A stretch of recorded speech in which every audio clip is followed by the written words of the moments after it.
Hoy más que nunca, la salud es muy importante. Es por eso que a partir de ahora abrimos la Consulta 94.5.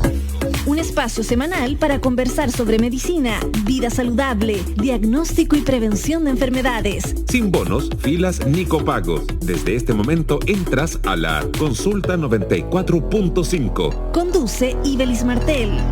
Un programa de Santiago TV y USACH 94.5. La radio de un mundo que cambia y se sana.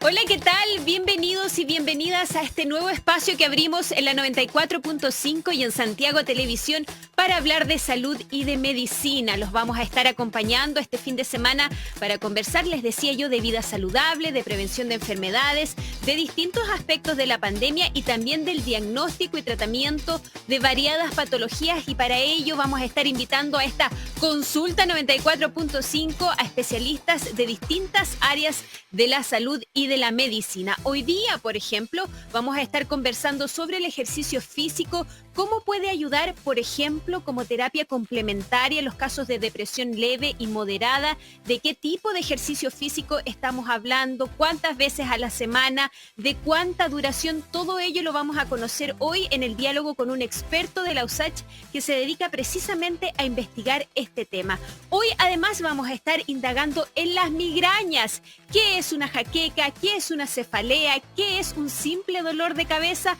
¿Cuáles son los tratamientos que se están usando para tratar, valga la redundancia, estos dolores que pueden incluso llegar a interrumpir el día a día, las actividades diarias de las personas? De eso también vamos a estar conversando hoy en el programa. Les recordamos que estamos en santiagotelevisión.cl y en radiousach.cl. También estamos en todas las redes sociales. Estamos en Twitter, en Facebook, en Instagram, en YouTube, en todo el mundo virtual. Somos @radiousach y @santiago.tv. Santiago, eso sí, como siempre les digo, abreviado para que nos encuentren en el mundo virtual.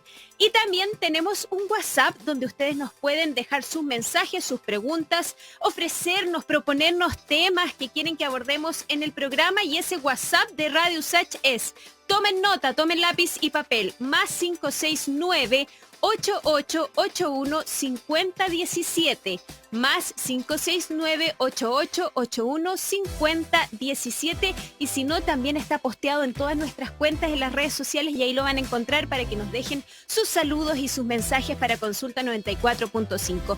Y además, para que no se pierdan nada del contenido que preparamos a lo largo de la semana en Santiago Televisión y también en Radio USACH, pueden bajar la aplicación Radio USACH en su teléfono celular y ahí lo van a tener todo: la radio, la televisión, las notas escritas, todo el contenido que hacemos todas las semanas en Radio USACH. Lo tienen, nos llevan con ustedes con la aplicación Radio USACH. Y de esta manera, entonces, habiendo dado todas las coordenadas para que ingresen a esta Consulta 94.5, hacemos una pequeña pausa y ya abrimos inmediatamente esta Consulta 94.5.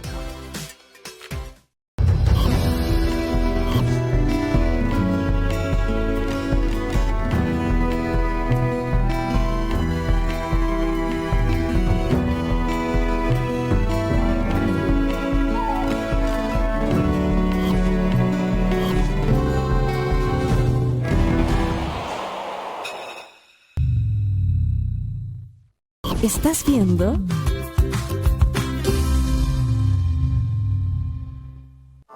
En la Consulta 94.5 escuchamos la voz especializada de la Facultad de Ciencias Médicas de la USACH.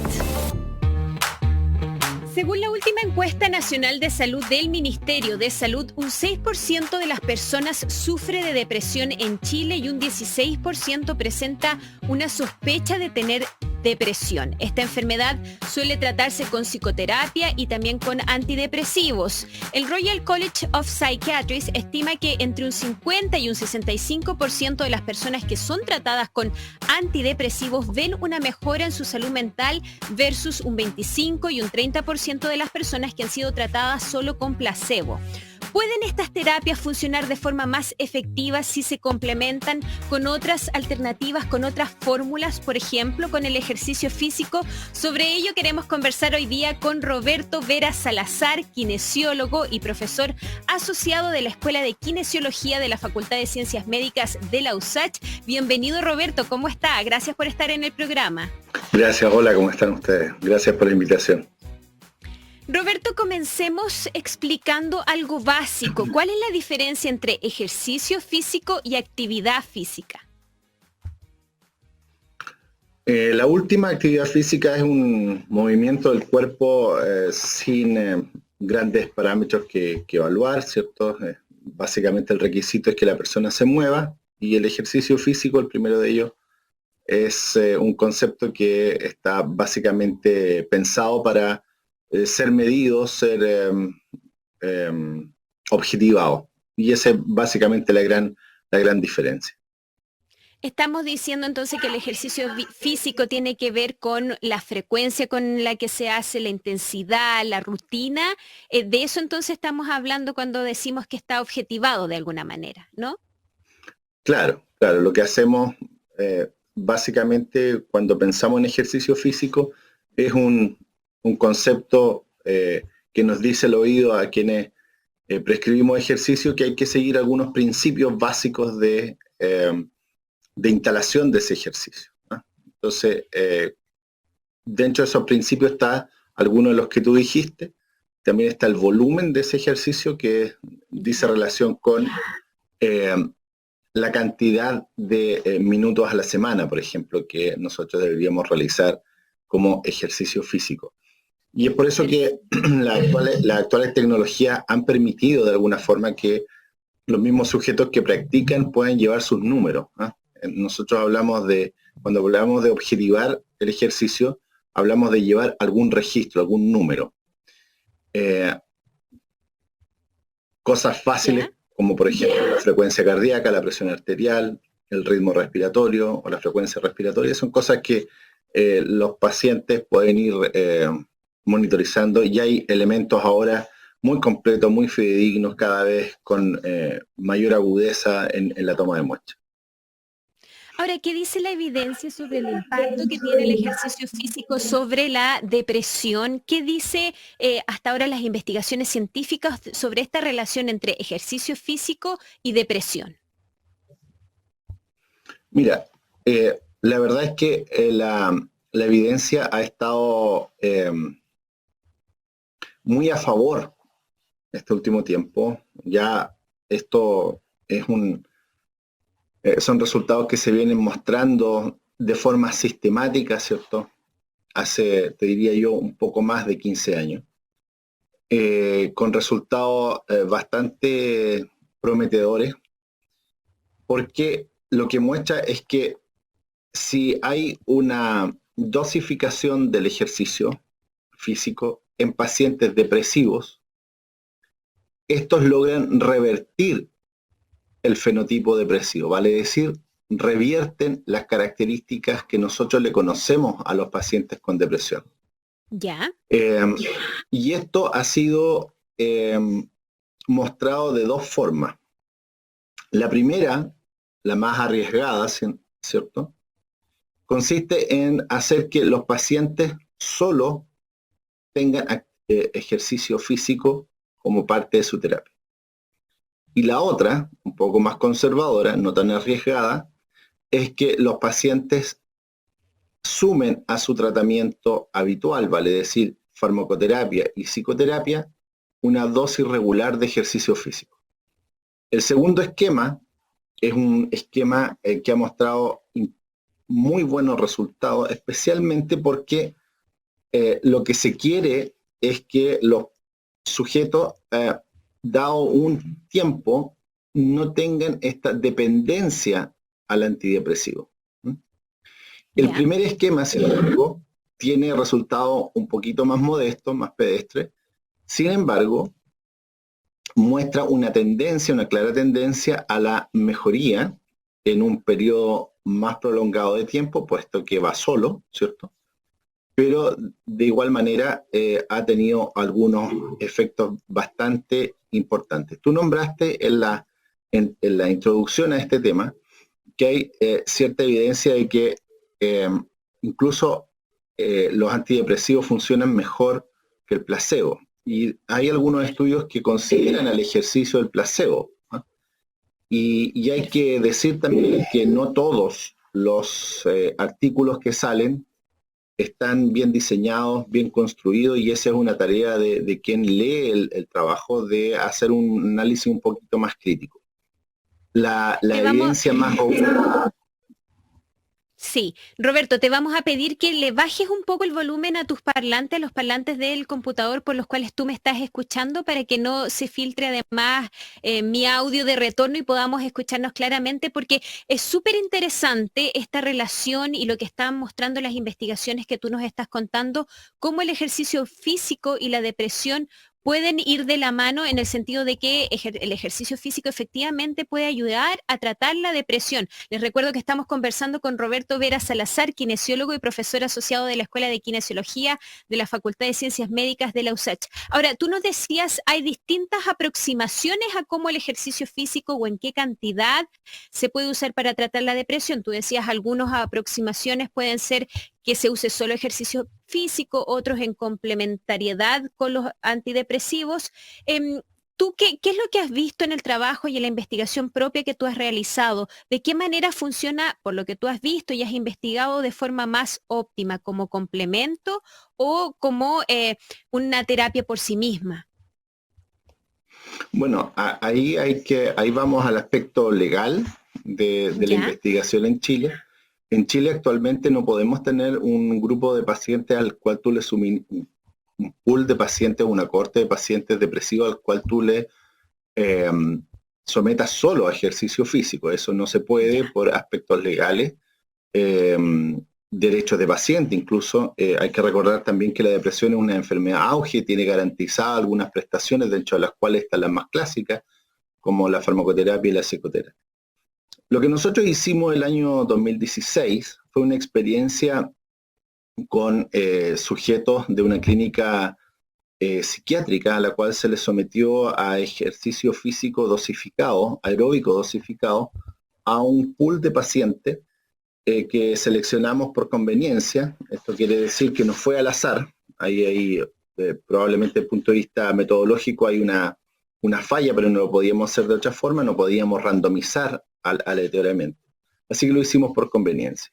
Y lo que esos resultados mostraron fue que si tú sumas ejercicio físico aeróbico dosificado al tratamiento habitual que reciben los pacientes, mejora una condición que es basal para todos los pacientes, o para la mayoría de los pacientes neuropsiquiátricos, de condición neuropsiquiátrica. Ahí hay que recordar que en esta cohorte teníamos pacientes adictos, o sea, con problemas de adicción, depresivos severos, moderados y severos, trastorno de personalidad, esquizofrenia, todos estos diagnósticos que yo te estoy nombrando, que son básicamente los más recurrentes dentro de una esfera de psiquiatría. Entonces, estos pacientes, cuando fueron sometidos a este programa, bajaron un comportamiento que es básicamente, o una conducta que subyace a la mayoría de estos pacientes, que es la ansiedad.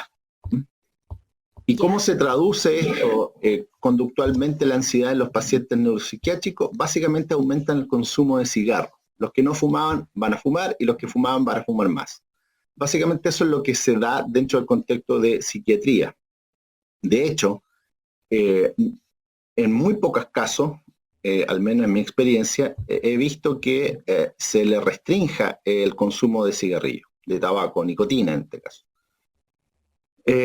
Entonces nosotros lo que vimos como resultado es que estos pacientes tenían menos episodios de ansiedad reportados en un cuestionario que está validado internacionalmente para medir la ansiedad, y además, conductualmente, nosotros medimos la cantidad de cigarrillos que estaban consumiendo dentro del periodo que nosotros le hicimos el ejercicio y finalizado este. Y lo que notamos es que por lo menos había un cambio de entre un 10 a un 25% de menos consumo de cigarrillos producto de, y esto estaba asociado a dos importantes intervenciones que hicimos nosotros. el ejercicio, la pauta misma y la educación permanente a los pacientes en relación a los beneficios y a los beneficios del ejercicio y al riesgo que tiene aumentar la cantidad de cigarros dentro de su periodo de estadía en la clínica. El otro grupo al que no se lo sometió, obviamente siguió en carrera libre, que se llama, o control, y estos pacientes no experimentaron el cambio que nosotros vimos en este sujeto con ejercicio. Ahora, cuando uno escucha, Roberto, estas cifras que tú nos comentas y estos cambios que viven los pacientes en el tratamiento, uno se pregunta inmediatamente cómo es que el ejercicio físico funciona o impacta a nivel cerebral que finalmente ayuda a tratar la depresión. ¿Qué es lo que pasa en el cerebro o en nuestro sistema nervioso, en nuestro organismo en general, cuando añadimos el ejercicio físico a los otros tratamientos? Sí, esa es una pregunta súper pertinente porque uno generalmente se queda con la noción de que el ejercicio físico y especialmente aeróbico, es decir, salir a caminar de forma vigorosa o tras salir a trotar, libera endorfina, ¿no? Ese es como el concepto general, ¿cierto? No, te hace bien porque libera una endorfina o unas sustancias que te alegran, ¿cierto? En general ese es lo cual no está mal, ¿ah? Pero es la explicación más fácil, más a la mano que se tiene. ¿Ya? Contestando derechamente tu pregunta, lo que sucede con la depresión, primero hay que partir sabiendo qué ocurre en pacientes depresivos. Y lo que ocurre a nivel cerebral con los pacientes depresivos es lo siguiente, es una merma importante del conexionado neuronal sináptico, hay una merma sináptica en zonas muy discretas del cerebro que están muy bien reportadas, tanto en modelos animales como en modelos humanos. Y estas zonas que pierden conexionado neuronal son zonas críticas que están encargadas, por ejemplo, de la memoria, de la recompensa y del placer, o sea, de la capacidad que tenemos nosotros de sentir placer ante una actividad o ante un gusto particular. Comer chocolate nos causa placer, a algunos les causará placer estar socializando, ¿cierto? A algunos les causará placer salir a caminar, etc. Estas actividades o estas conductas se ven mermadas básicamente porque la citoarquitectura del cerebro, es decir, el conexionado neuronal, va mermando, se pierde dominio dendrítico, se pierden espinas dendríticas, y esto a la larga, en una depresión crónica, por ejemplo, le pasa la cuenta al paciente en fallas de memoria, por ejemplo. Los pacientes, está reportado, está muy claro, que los pacientes con depresión tienen mermas importantes de memoria. A corto plazo primero, memoria procedural, o sea, de hacer cosas, se olvidan de cómo cocinar algo que ya estaba muy instalado, esa es una memoria de trabajo. Incluso tienen fallas memoria biográfica, o sea, mucho más atrás, se empiezan a olvidar de algunas cosas. Falla incluso un tipo de memoria que es el priming, que es cuando tú das una pista. Entonces, dice la gente, la tengo en la punta de la lengua. Si tú le das la primera palabra, le das una pista, se acuerdan inmediatamente. Esto está mermado en los sujetos con depresión. ¿Y qué hace el ejercicio? Perfecto. Que es la segunda parte de tu pregunta. Sí. El ejercicio hace precisamente el efecto reverso. Regula la homeostasis general del organismo, no solamente a nivel cerebral, pero particularmente a nivel del encéfalo, crea o hace que estas neuronas o estos circuitos neuronales en ciertas zonas discretas del cerebro aumenten el conexionado neuronal y se restablezcan ciertos patrones conductos que se habían perdido o estaban mermados. Mejora la memoria, pacientes que son sometidos a estos programas de ejercicio, que a todo esto no deben perderse, ¿cierto? Se deben continuar, mejoran el priming, mejoran la memoria de trabajo, mejoran una capacidad también muy perdida en los pacientes depresivos, que es la capacidad de adquirir nuevo conocimiento. Perfecto. Y esto es particularmente notable en los pacientes adultos mayores.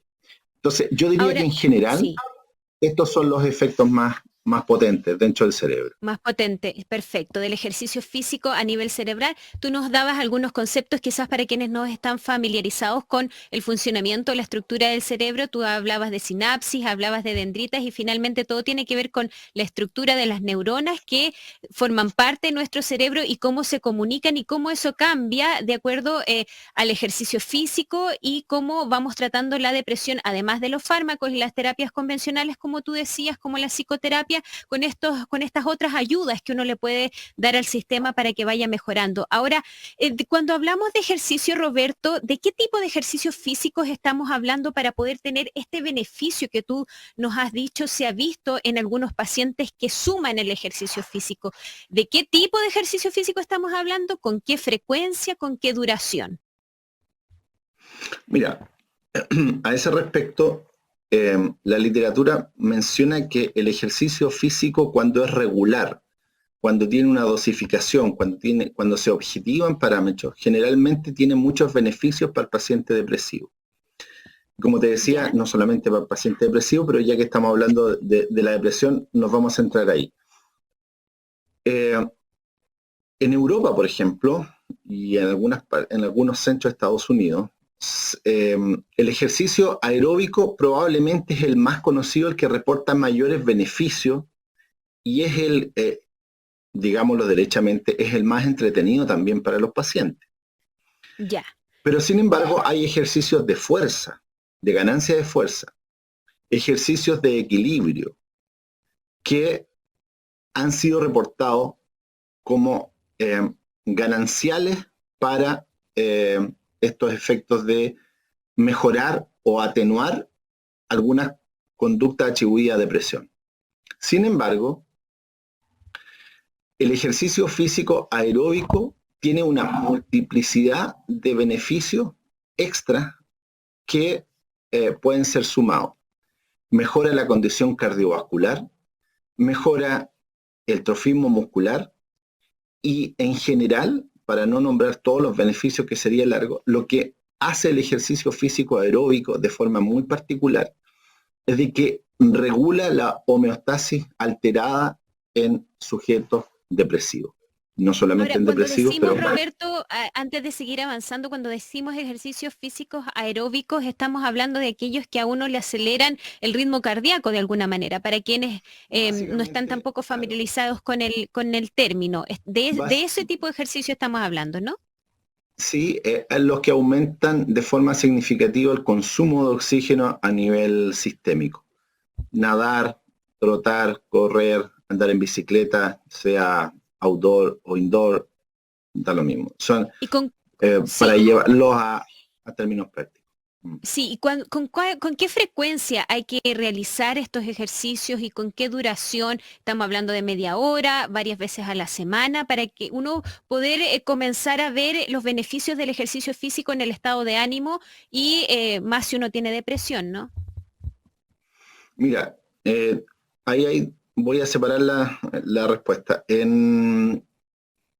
La evidencia internacional habla de que, como yo te comentaba anteriormente, hay sujetos que hacen solamente el ejercicio físico aeróbico y otros que lo usan como coadyuvante de la terapia. En el primero, el ejercicio tiene que ser realizado por mucho más tiempo que en el caso del segundo. Vale decir, va a durar un poco más para ver los beneficios que queremos observar. Y estamos hablando de más o menos 6 a 8 meses, en ambos casos, con sesiones de día por medio. En algunos grupos lo hacen todos los días. Hay países nórdicos que hacen ejercicio todos los días para estos pacientes. De entre 40 a 60 minutos efectivos de ejercicio. Esto quiere decir que no cuentan el tiempo del paciente cuando está arriba de la bicicleta, cuando se le están dando las indicaciones, no. Entonces empieza a correr el tiempo cuando el paciente, por ejemplo, empieza a pedalear, si es que está en un ciclo ergómetro. Y son 40 a 60 minutos de ejercicio efectivo. Esto puede ir disminuyendo. Uno puede tener pausas entre medio, me imagino, ¿no? Porque no todos estamos en la condición física para poder, por ejemplo, asumir el desafío de estar 1 hora arriba de la bicicleta.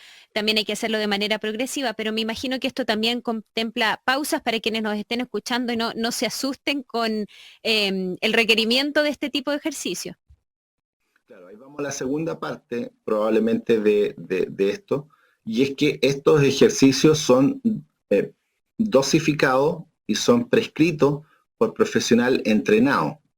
Entonces, cuando yo hablo, por ejemplo, para contestar esa pregunta que tú me hacías, ¿cuánto dura una sesión? Efectivamente, los pacientes logran después de un acondicionamiento, a muchos hay que hacerle un acondicionamiento, ¿cierto? No es llegar y subirlos a una bicicleta.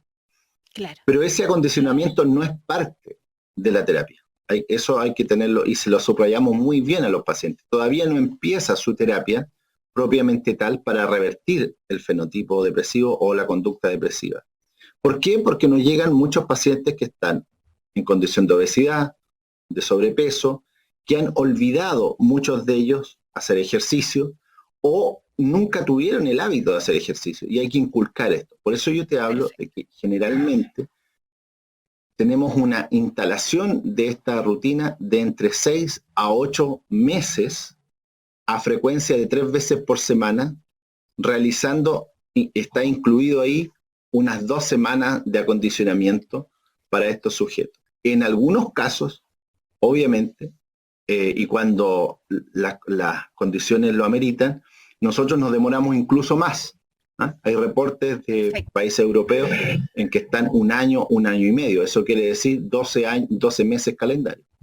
Perfecto. Estamos conversando con Roberto Vera Salazar, kinesiólogo y profesor asociado de la Escuela de Kinesiología de la Facultad de Ciencias Médicas de la USACH, a propósito del ejercicio físico y cómo puede tener un impacto positivo en el tratamiento de la depresión. Se nos acaba el tiempo, Roberto, pero no quiero dejar de preguntarte esta duda que nos llega de Elena de Ñuñoa, que nos dice que a su hija de 21 le diagnosticaron depresión y hay días en que no tiene ganas de levantarse de la cama, no quiere hacer nada, encuentra que la vida no tiene sentido. ¿Cómo puede motivarla a hacer ejercicio físico, dice, si ella no tiene ánimo para nada? ¿Cómo podemos responderle a Elena sobre esta inquietud? Porque claro, cuando uno está atravesando un cuadro de depresión puede ocurrir y ocurre, y es una a veces de las sintomatologías de la depresión que uno no quiere hacer nada, quiere estar en la cama y ya. Dar algún tipo de consejo específicamente para la persona que nos hace la consulta. En términos generales, voy a hablar en términos generales, ojalá que esto le sirva a quien consulte. En términos generales, lo que nosotros hacemos cuando estamos pensando en actividad, en ejercicio físico, es dejarle un tiempo al fármaco que actúe y a la psicoterapia que haga su función, si es que tiene estos 2 pilares de tratamiento que son los habituales, ¿cierto? Vale decir, se va a demorar entre 3 a 4 semanas a que esta persona, esto de ostracismo social se llama, esto que le pasa a la señorita de 21 años. O sea, se aísla en su pieza, ¿cierto? Y no quiere salir. Claro. Ostracismo social.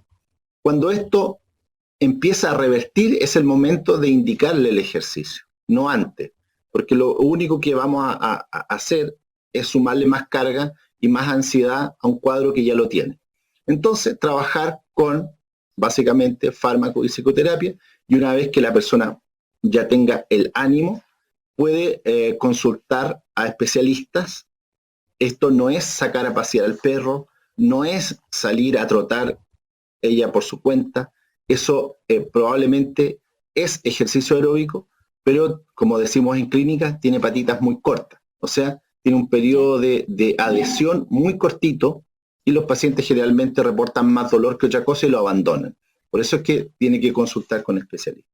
Ojalá y ahí va entonces, le respondemos de paso a Arturo de San Miguel, que nos dice, nos pregunta si se necesita ahora en gimnasio o hay que ir a un doctor que a uno le dé esta serie de ejercicios para tener un efecto antidepresivo. ¿Dónde los contactan a ustedes, por ejemplo, a ti que te has dedicado a este tema, para saber por dónde empezar, dónde recibir orientación? Roberto, nos queda muy poquito tiempo. ¿Dónde puede acudir la gente que quiere sumar el ejercicio físico para tratar cuadros depresivos? ¿Qué hacen? ¿Dónde van? Sí, si me das 2 minutos, yo te respondo de forma bien clara. Lo primero, nosotros dentro de la Facultad de Medicina, particularmente de Kinesiología, tenemos un programa de Psiquiatría y Salud Mental que está destinado a formar kinesiólogos en esta área, ¿ya? Y lo segundo, eso es una cosa concreta que estamos haciendo en la USACH. Lo segundo es que estamos tratando de visualizar este tema en ambientes médicos. Los psiquiatras, que son generalmente las personas que tratan, o los profesionales que tratan estos problemas, los neurólogos también tienen una parte importante, deben estar familiarizados con que el ejercicio físico sí reporta beneficio y le ayuda al tratamiento, es coadyuvante. Para responder a nuestra consulta, yo le diría básicamente que debería preguntarle a su psiquiatra o a su psicólogo o al neurólogo que lo está tratando si conoce de algún centro donde se esté realizando esto. Nosotros en la USACH puedo dejar mi correo para que se contacten conmigo y yo darle alguna sugerencia al respecto. Actualmente, como te digo, vamos a formar roberto.vera@usach.cl y vamos a formar profesionales roberto.vera@usach.cl. Sí, y van a formar profesionales además, dices tú. A través de este diplomado, ¿cierto? Tratamos de que hay una sociedad de kinesiología en salud mental que también está trabajando muy fuertemente desde el punto de vista gremial, pero tenemos que formarnos primero en estas áreas, sí. Fantástico. roberto.vera@usach.cl es el contacto de Roberto Vera Salazar, kinesiólogo y profesor asociado de la Escuela de Kinesiología de la Facultad de Ciencias Médicas de la USACH, que nos ha estado conversando sobre el beneficio que tiene el ejercicio físico sobre la depresión. Roberto, que tengas un bonito día. Gracias por habernos acompañado en Consulta 94.5. Chao, chao. Chao, muchas gracias por la invitación. Y nosotros y nosotras seguimos con más información y temas relacionados con la salud y de la medicina, pero antes nos vamos a una pausa y volvemos con más Consulta 94.5 en Radio USACH y Santiago Televisión.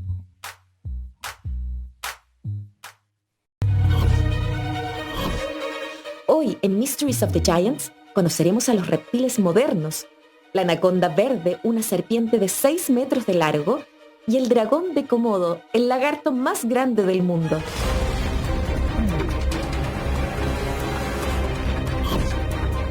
No te pierdas Mysteries of the Giants por Santiago Televisión. Una vez dije que el juguete que me regaló mi papi de chico se transformó en mi pasión de grande. Esa fue la bicicleta. Planté tulipán, hice artesanía. O sea, intenté reemplazarlo con cualquier actividad y me volví a volar. Yo voy y muestro algo de una forma diferente y dicen fabuloso, eso es lo que quiero. Nunca le tuve miedo al mar. Miedo a otras cosas quizás. Por ejemplo, al invierno, a la indiferencia. En Mundo celebramos las 500.000 familias conectadas a nuestra fibra. Y como este logro es gracias a ti, lo festejamos como más nos gusta, dándote más. Es por ello que aumentamos tus megas de forma automática, completamente gratis. Si tenías 300 megas de fibra hogar, ahora tienes 500 megas. Y si tenías 600 megas, ahora disfrutas de 800 megas. Así premiamos tu compromiso. Gracias por ser parte de nuestras 500.000 familias. Y sigue disfrutando de la mejor tecnología al alcance de todos. Mundo. ¿Estás viendo?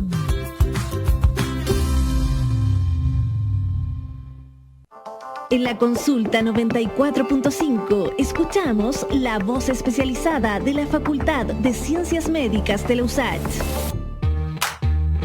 Les recordamos que estamos en radiousach.cl y en todas las redes sociales. Estamos en Twitter, en Facebook, en Instagram, en YouTube. Somos @radiousach y @santiago.tv, Santiago abreviado. Además nos pueden ver cada domingo a las 10 de la mañana en la señal 50.1 de la televisión abierta digital o en el canal 124 de Sapin TV. Y también estamos en Mundo Pacífico en el canal 522. Y si no, simplemente ingresen a santiagotelevisión.cl y ahí también se pueden conectar con nosotros y nosotras. Les recordamos además el WhatsApp que tenemos disponible para que nos dejen sus mensajes, sus preguntas, sus propuestas de temas.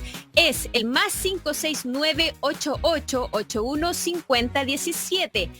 +569 8881 5017, y si no, simplemente ingresan a nuestras redes sociales y ahí también está posteado este número. Y seguimos compartiendo temas de salud, porque la última encuesta del Servicio Nacional para la Prevención y Rehabilitación del Consumo de Drogas y de Alcohol, el SENDA, mostró las variaciones que ha tenido el consumo de medicamentos sin recetas, por ejemplo, como el tramadol y el clonazepam durante la pandemia. Los especialistas advierten de los riesgos de usar estos fármacos sin supervisión médica. Iván Rimaza nos cuenta los detalles. La última encuesta del Servicio Nacional para la Prevención y Rehabilitación del Consumo de Drogas y Alcohol, el SENDA, sondeó los efectos del COVID-19 en el consumo de alcohol y otras drogas en Chile. En ella participaron más de 38.000 personas.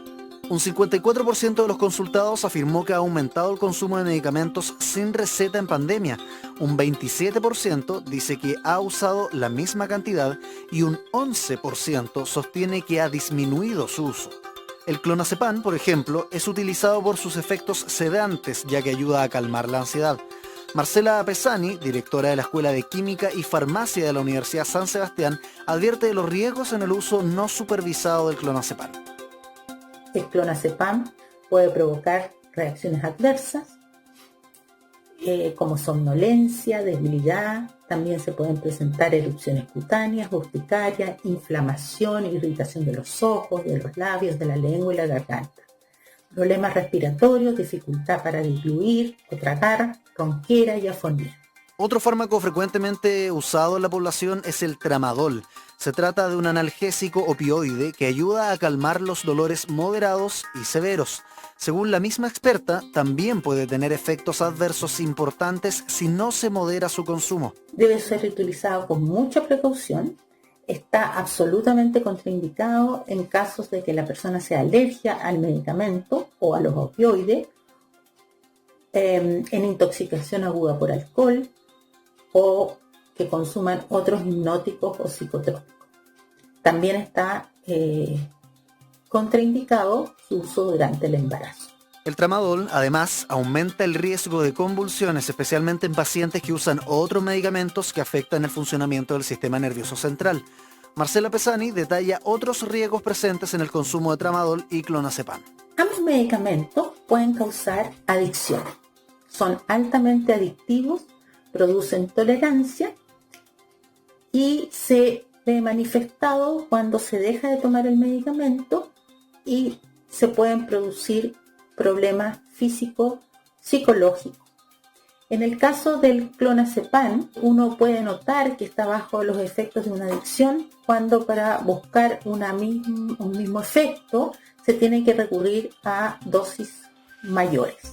La misma especialista sostiene que ninguno de estos medicamentos se puede dejar de consumir de forma abrupta. El proceso de desintoxicación en el caso de una eventual adicción se debe realizar bajo supervisión médica.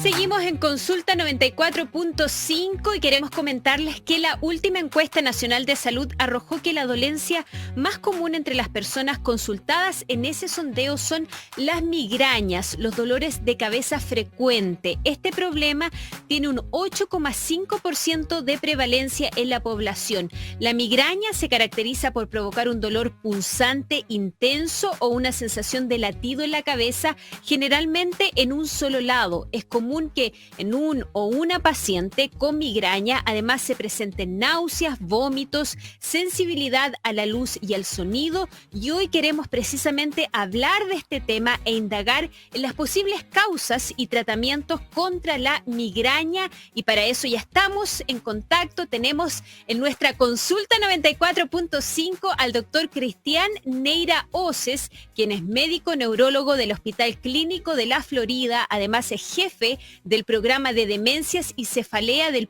policlínico de ese centro de salud. También es encargado del programa piloto de Botox para pacientes con migraña crónica de FONASA y además es jefe del programa de demencias y parte del equipo de dolor crónico en la nueva clínica Cordillera de Las Condes. ¿Cómo está, doctor? Bienvenido al programa. Hola, Ibelis, buenos días, ¿qué tal? Gracias por la invitación, ¿cómo estás? Gracias por estar con nosotros y nosotras, doctor, y empecemos, siempre le digo a los médicos por lo básico, ¿cuál es la diferencia entre una migraña, una jaqueca, una cefalea y un simple dolor de cabeza? Porque en el día a día nosotros combinamos todos estos conceptos, pero no son lo mismo. Entonces, ¿cuál es la diferencia entre una migraña, una jaqueca, una cefalea, un dolor de cabeza?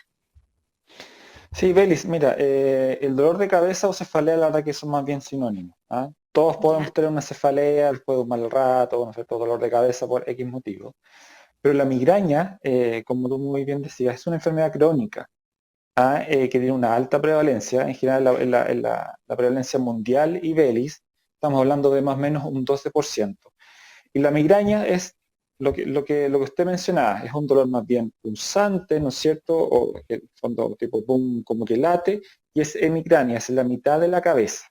Entonces cuando tú, la definición de migraña, tú tienes 5 de estos episodios que pueden durar entre 4 a 72 horas, y muchas veces acompañado de síntomas neurovegetativos, como son náuseas o vómitos.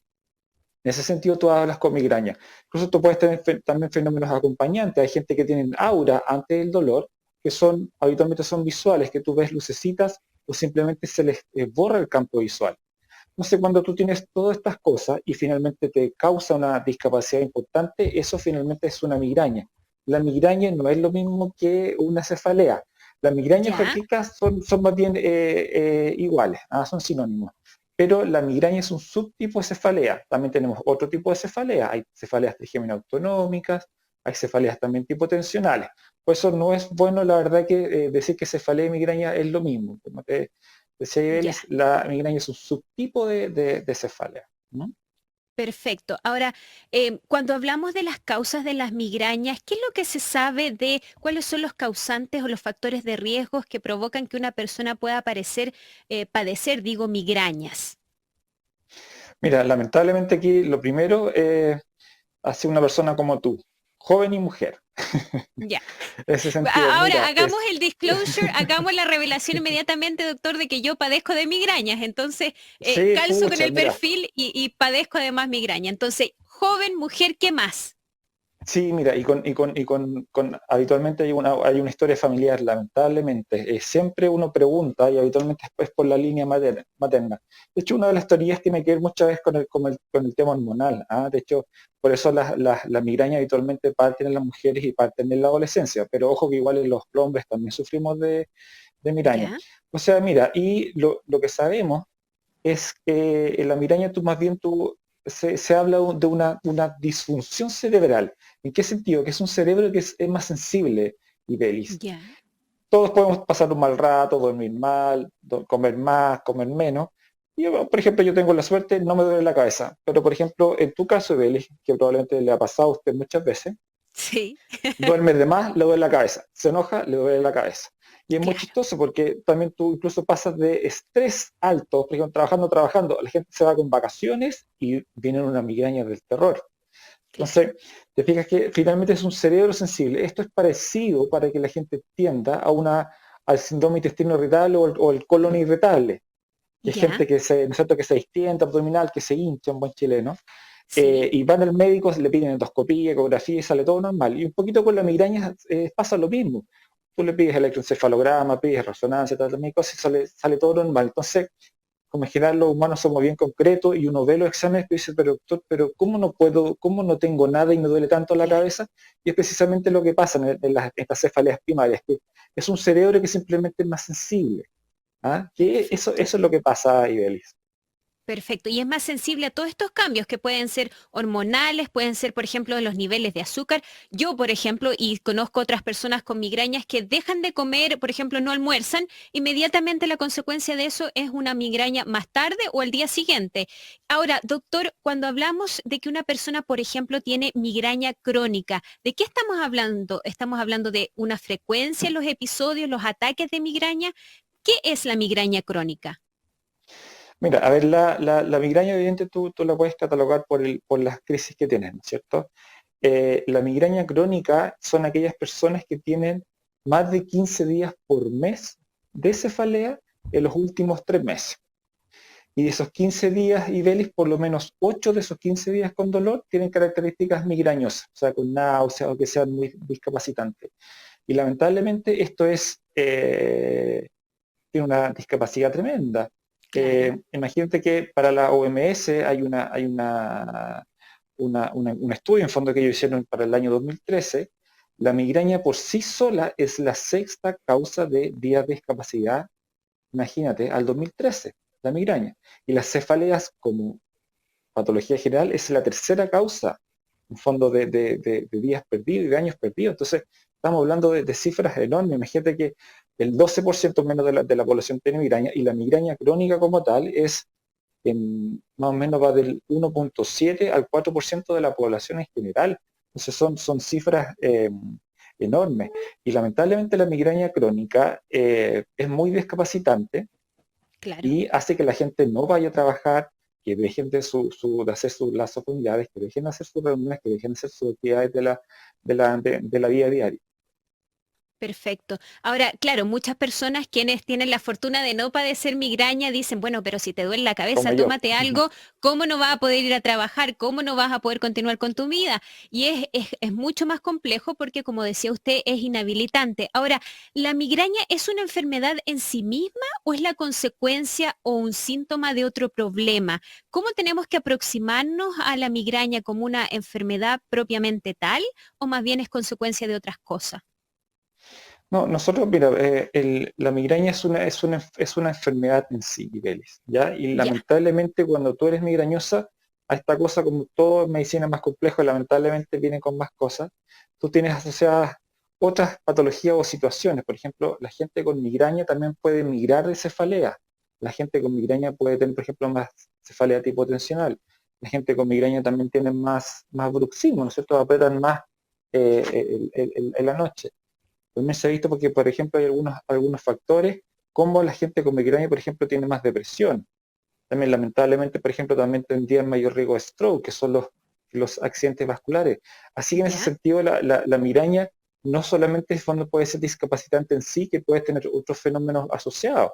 No sé si te mencioné, por ejemplo, la depresión. La gente con migraña sufre de más depresión, también sufre más de crisis de ansiedad. Tienen también mayor patología de sueño, porque obviamente si yo me acuesto con dolor de cabeza, no voy a poder dormir, y eso obviamente me va a significar insomnio, y ahí voy agregando más cosas. Pero lamentablemente la migraña en sí es una patología de la cual van saliendo más cosas, y por eso es tan importante tratar la migraña, porque yo al tratar la migraña no es solamente algo sintomático, hoy que se te pasa el dolor. Yo le voy a esa persona, una persona bien tratada de migraña, yo le voy a mejorar la calidad de vida. Esa persona va a poder hacer más cosas, va a poder dormir mejor, va a poder ser un mejor profesional, mejor papá, mejor todos los roles que tenemos cada persona. Ahora, doctor, ¿hay tipos de migraña? Usted ya lo adelantaba al comienzo de la conversación, hay migrañas y personas que padecen migraña que se llaman con aura. ¿Hay tipos de migraña? ¿Cómo hay alguna clasificación en la que uno pueda decir, ok, yo soy un paciente con este tipo de migraña? ¿Qué nos puede contar sobre eso? Sí, mira, una primera clasificación, Ibelis, puede ser en base al tiempo, ¿no es cierto? Si yo tengo más de 15 días por mes los últimos 3 meses, una migraña crónica. Si tengo menos de eso, nosotros hablamos de migraña episódica, y a su vez también tú la puedes dividir en baja y alta frecuencia. Esa es una clasificación. Y otra clasificación de la migraña puede ser, por ejemplo, en base al aura. Si tú tienes aura, que son estos fenómenos acompañantes que son previos al dolor, Ibelis, y pueden ser muy discapacitantes. O sea, imagínate a alguien que va manejando, se le nubla el campo visual. Yo he tenido pacientes que han tenido que dejar de manejar, o incluso algunos que han chocado. Porque imagínate, tú estás manejando, se te nubla el campo visual, y no dejas de ver. Hay gente que también tiene problemas para hablar, esto que se llama aura disfásica, incluso gente que no se puede mover, imagínate. Entonces puede ser súper invalidante. Yo diría que girar, esa es la clasificación. Bueno, obviamente las migrañas como tal también se pueden acompañar de más fenómenos. Hay también, por ejemplo, migrañas, esta migraña que te digo que uno deja de mover el cuerpo y velis, están asociadas a unos genes que se llaman migraña hemipléjica familiar, que se ven también nosotros que hay familias que hacen esto. Entonces la verdad que, bueno, uno como especialista puede seguir clasificando y clasificando, pero yo diría que principalmente son dos, una clasificación más bien temporal y otra basada en fenómenos acompañatorios, si tienes aura o no tienes aura. Usted nos decía, doctor, al comienzo de que las mujeres son más propensas a padecer migraña que los hombres. ¿A qué edad comienza sí. más o menos, sí, a manifestarse la migraña en los pacientes? ¿A qué edad? ¿Y en algún punto de la vida o con la vejez se acaban o disminuyen los episodios de migraña? Mira, lo habitual, que probablemente es tu historia, Iberis, no nos conocemos, probablemente empezó en la pubertad, porque con todo el tema de los cambios hormonales, ¿no es cierto? Ahí parte la migraña, tiene un pic, ¿no es cierto? Va durante la juventud y tiene un pic más o menos entre los 35 y 40 años, que lamentablemente le da de mayor productividad, ¿no es cierto?, de todos, tanto de las mujeres como de los hombres, y después, ¿no es cierto?, de la menopausia ya empiezan a bajar. Eso en teoría. Igual lamentablemente hay gente que sigue con dolor de cabeza, pero ese es como el curso normal. Pero ojo, sin embargo, hay mucha gente que parte con esto en la niñez. Y se recuerda, doctor, yo tenía 7 años, estaba jugando y tenía que acostarme porque sentía algo raro. Como los niños no saben expresarse, muchas veces los papás no los pescan, como se dice en buen chileno. Mira, y esto como también puede partir, ¿no es cierto?, de la niñez también, hay muchas migrañas que parten tarde, o muchas migrañas también que, por ejemplo, mujeres que son mamás 25 o 30 años y después parten con la migraña. Incluso hay migrañas también tardías que pueden partir de los 40 años. Pero la verdad que eso es más raro. Dijo que también que los hombres también sufrimos de migraña. Es cierto que esto es una enfermedad de las mujeres. 8 de cada 10, estamos hablando de cefalea en general, son mujeres, y en migraña y velis, más o menos tú tienes 2, 3 mujeres por cada hombre. Así que tampoco es algo tan raro de ver en los hombres, pero obviamente es una patología femenina, lamentablemente. Claro, y además las noticias que usted nos da y la descripción que usted nos da es que ocurre cuando uno está en la plenitud de la vida, pues doctor, entonces inhabilita muchas actividades. Entonces, ahora, ¿cómo tratamos la migraña? ¿Cómo se trata la migraña hoy en día? ¿Con fármacos, con terapia, con psicoterapia, con terapias alternativas? ¿Cuáles son las alternativas, valga la redundancia, que hoy día tenemos para tratar la migraña? Primero, para ver cómo vas a tratar la migraña, obviamente, bueno, ¿cierto?, ir al especialista y catalogar esta migraña. Si uno tiene un dolor que cumple características de migraña y te da cada 2 semanas o una vez al mes o una vez cada 2 meses y que no es invalidante en ese sentido, probablemente tomarse algún antiinflamatorio simple, ¿no es cierto?, un gramo de paracetamol o naproxeno, vas a andar bien. Pero cuando esto empieza a ser, ¿no es cierto?, más frecuente, probablemente ahí tú puedes ocupar otro tipo de fármacos como son los triptanes, que son fármacos específicos para la migraña, y por eso es importante que la gente no se automedique, porque todos se toman alguna cosa y es solamente para la migraña, para la cefalea tipo tensional, por ejemplo, no sirve. Y cuando esto ya por ejemplo, se va aumentando, tú tienes una migraña, por ejemplo, episódica, tienes 10 episodios, por ejemplo, de cefalea al mes, tienes que tomar algo que nosotros lo que decimos un tratamiento preventivo, que es un fármaco en dosis muy bajita, que hay diferentes tipos, antidepresivos, antiepilépticos y otros más, son antivertiginosos que tú le puedes dar una dosis muy bajita y el paciente anda mejor. Entonces, es darle una dosis baja al paciente para que baje la frecuencia y la intensidad de las crisis y obviamente con el fin de mejorar tu calidad de vida. Eso se llama profilaxis, o sea, prevenir que te venga el dolor de cabeza y no estar tomando algo en el momento que te venga. Y otras alternativas también, Ibelis, a esto, aparte, ¿no es cierto?, de los fármacos que estamos hablando, es por ejemplo la toxina botulínica y también hay anticuerpos contra esto. La toxina botulínica tiene aprobación de la FDA del año 2010 para migraña crónica y en Chile ya tiene por lo menos 10 años, tiene aprobación del Instituto de Salud Pública del año 2011.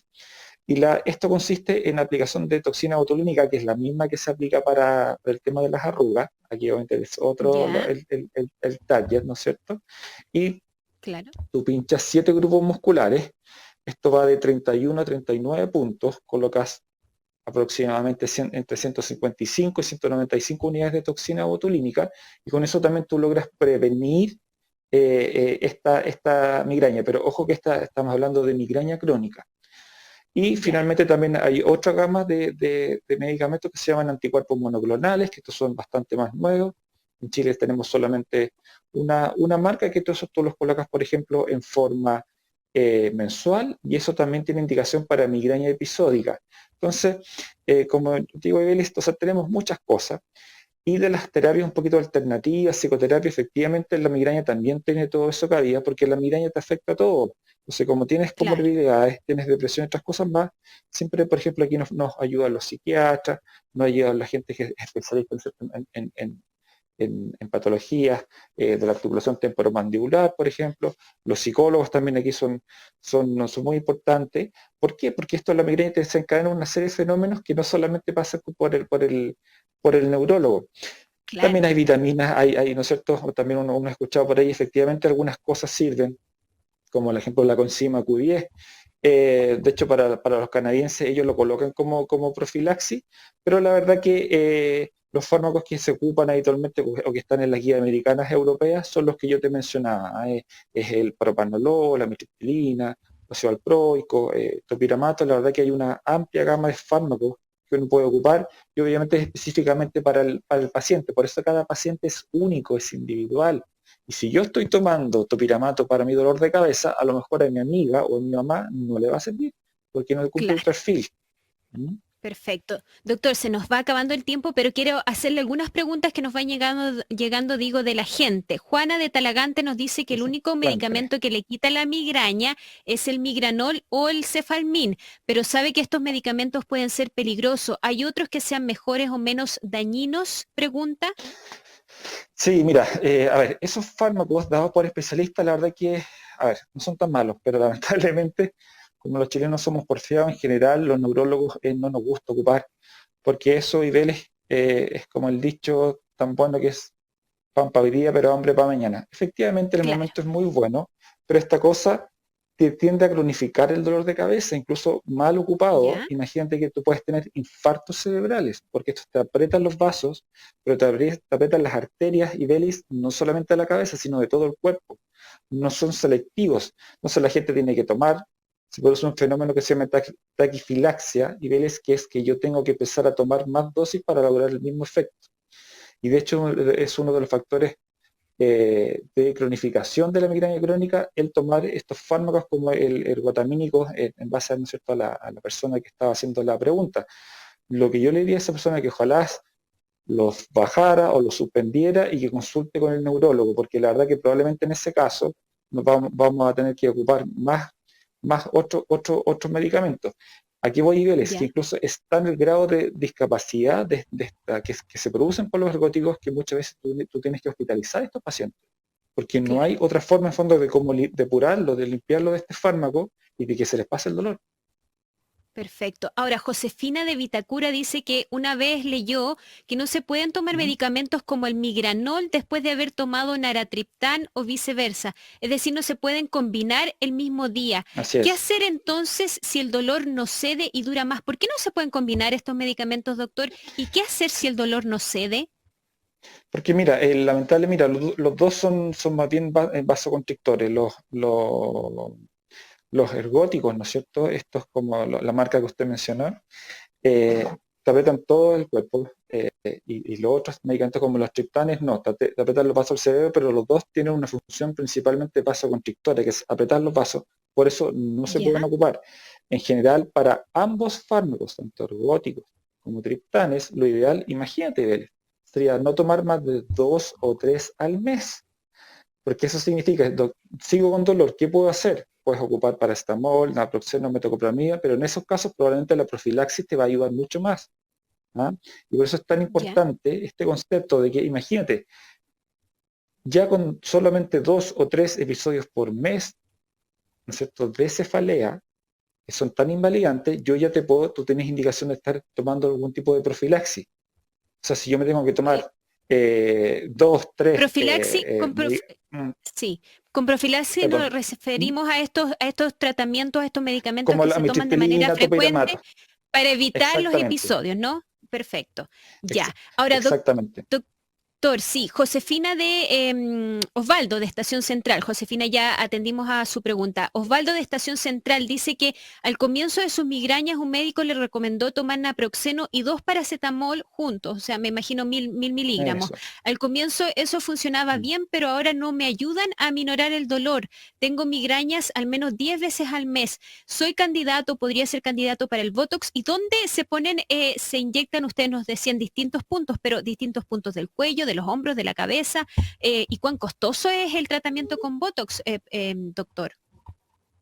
Sí, mira, a ver, lo primero en cuanto a la pregunta específica de ese paciente, probablemente esa migraña está migrando y ya como lo que hablamos, no estamos quedando cortos con ese fármaco, entonces probablemente ese paciente con 10 episodios de cefalea al mes va a requerir algún tipo de profilaxis, probablemente farmacológica. El Botox es para la migraña, o sea, ese paciente probablemente no sería candidato porque él tiene una migraña episódica. El Botox es para migraña crónica. Eso con respecto a la pregunta del paciente. Y con respecto a dónde se aplica, y ver esto lo aplicas en 7 grupos musculares. Hay una parte más bien anterior, que son los músculos corrugadores, este músculo que se llama acá procerus, el músculo frontal, esa es la parte anterior, la zona lateral, pinchas en el temporal, que es el que se aprieta cuando uno masca y veles, tú lo pinchas también acá en 4 puntos, pinchas las zonas más bien posteriores, los músculos occipitales, un poquito más abajo, cervical, que son paraespinales, y finalmente pinchas el trapecio, que es un gran músculo que tenemos, lo pinchamos en la parte de acá en relación a la articulación de aquí cerquita del hombro, tú lo pinchas por 3 puntos, y en total tú puedes colocar entre 31 o 39 aplicaciones, ¿no? Ya. ¿Cuánto cuesta esto, doctor? ¿Y cuánto dura el efecto? Porque hay que aplicarlo varias veces, me imagino, ¿no?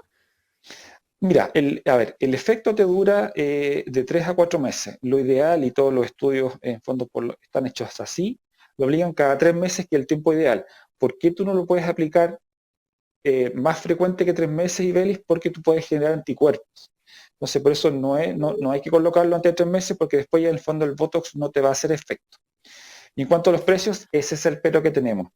Mira, el Botox, por ejemplo, está financiado, por ejemplo, en España, de hecho, allá ellos entran con Botox, en Colombia, por ejemplo, también, ahí en la parte pública, pero nosotros aquí lamentablemente no. Mira, la ampolla de Botox, solamente para que te hagas una idea, que es básica, lo que nosotros ocupamos, que es de 200 unidades, tiene más o menos un precio de 500.000 pesos. Entonces, lamentablemente, es solamente el insumo, como digo, tiene un precio que es bastante alto. Entonces, eso es lo que nosotros queremos cambiar, estamos haciendo esta campaña de difusión, porque efectivamente la toxina botulínica no es algo estético, los neurólogos no la aplicamos para las arrugas, es para tratar a un paciente con una migraña, que ese paciente va a ocupar licencia, va a ir a la urgencia, ¿cierto? Va a bajar su calidad de vida, va a ser un gasto, pero con esto tú vas a prevenir esto. Por eso finalmente cuando tú sumas, ¿cierto?, los gastos que te ocasiona este paciente, finalmente la toxina te va a salir más barato.